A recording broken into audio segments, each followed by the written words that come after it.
able to continue her path, her way, her individuation. The acorn can become an oak and not a donkey. Nature will take her course.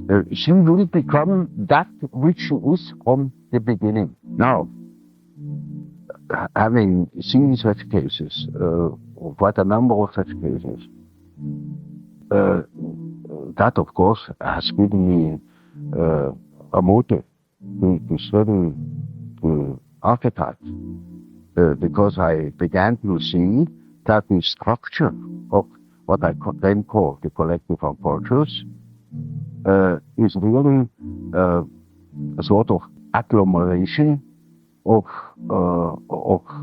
such typical images.